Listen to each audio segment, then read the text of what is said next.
If you've been lifting for a while, there's a good chance that your shoulders don't move like they used to.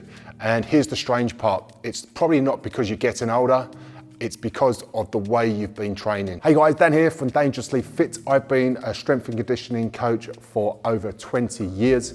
I've seen this countless times before, including myself. Most lifters assume the stronger they get, the more durable their body becomes.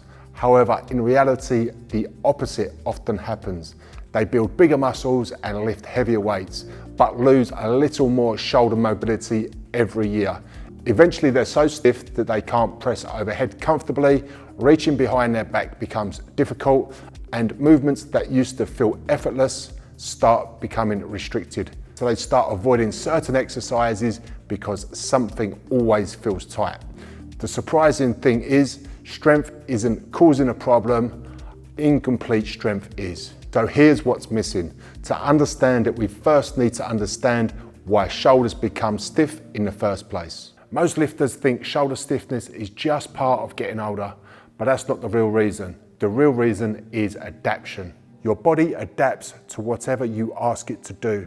If you spend years building strength in a small number of movement patterns, your body becomes incredibly good at those movements. Think about the average gym program. Bench press, shoulder press, pull-ups, rows. They're all great exercises and I've done them for years, but they all have one thing in common. They're primarily designed to build force using both arms together, moving a stable load, mostly in one plane of movement. Your shoulders are a ball and socket joint and they're designed to move in every direction, not just forwards and backwards, up and down. So as you get stronger, your shoulders adapt to those same movement patterns.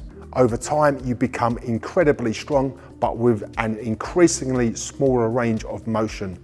That's why so many experienced lifters can lift heavy weights, but struggle to reach overhead comfortably, scratch the middle of their back, or rotate their shoulders through a full range of motion. The problem isn't your strength. The problem is that your training has become too one-dimensional. But there's another piece of the puzzle that most people don't think about. Traditional strength training is largely compression dominant. Every time you squat, shoulder press, bench, or deadlift, your joints are being compressed under load. Compression isn't a bad thing. In fact, it's essential. It's how we build strength, bone density, and make our connective tissue more resilient. But when your training becomes only compression dominant, your joints spend more time being pushed together and less time moving freely through their full range of motion.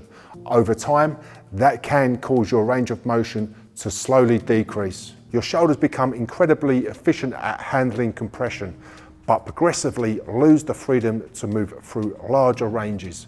Strong shoulders can also become stiff shoulders. There's another thing that most training doesn't account for. Not just the direction that you move in, but how predictable that movement is. A barbell follows a similar path every single rep. Dumbbells are similar, machines even more so. They lock you into a fixed path, so your shoulder rarely has to stabilize anything unexpected. It just repeats the same controlled movement patterns over and over again. And if you're never asking your shoulders to adapt to changing loads and changing forces, you're not training them to do it. So what do most people do when their shoulders get stiff? They stretch. They hang from a pull-up bar or grab a resistance band and do a few mobility drills before training. And don't get me wrong, there's nothing wrong with any of that. It can make your shoulders feel better. The problem is the feeling doesn't last, because none of it changes what your shoulders are adapting to every day. You spend half an hour in the gym reinforcing the same movement patterns, then try and undo it with 5 or 10 minutes of stretching afterwards. That's like driving your car into a muddy field every day, then wondering why spraying it with a hose doesn't keep it clean. Here's why. Stretching tells your shoulder you can go here. It doesn't tell your shoulder you're strong here.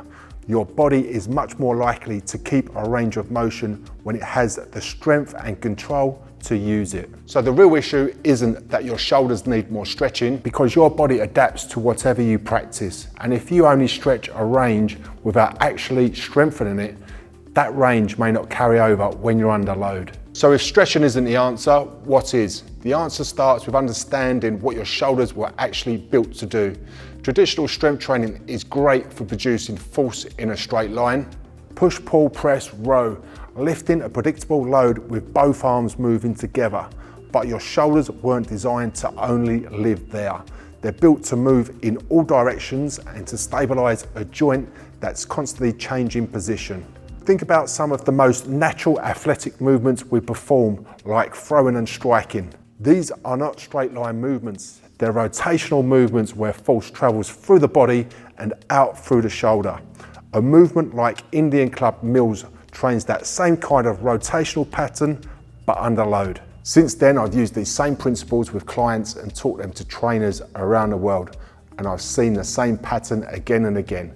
People don't necessarily need to stop strength training. They just need to start training some of the movement qualities traditional strength training leaves out. Instead of moving in straight lines, the load travels around the body. As the weight moves through these large circular arcs, it creates a gentle pulling force that encourages the shoulders to move through a much larger range of motion. So instead of experiencing compression alone, the joint alternates between compression, traction, and rotational torque, often in that same rep. There's also more happening here than just movement of the shoulder.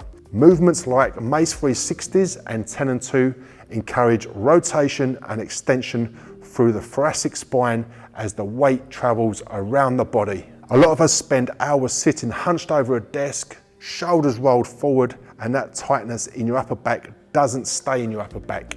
It shows up in your shoulders too. And that's important because if your upper back doesn't move well, your shoulders often have to compensate. There's also something we call live loads. Think about a normal barbell shoulder press. The weight is fixed. Every repetition feels almost exactly the same. Now perform that same press with a water-filled weight plate. As the water shifts inside the bag, the load is constantly changing. Suddenly your shoulder isn't just producing force, it's reacting and stabilizing, making continuous adjustments to control a load that's never behaving in exactly the same way twice. You're not just strengthening muscles, you're strengthening the shoulder's ability to move, stabilize, and produce force through a much larger range of motion. And that changes what your body actually adapts to. That's why this isn't mobility training. It's strength training just in ranges of motion traditional lifting neglects. Whether it's clubs, maces, or live loads, the principle is the same. Your body is constantly adapting to changing forces instead of repeating the exact same movement over and over. And I actually discovered this through my own shoulder rehab.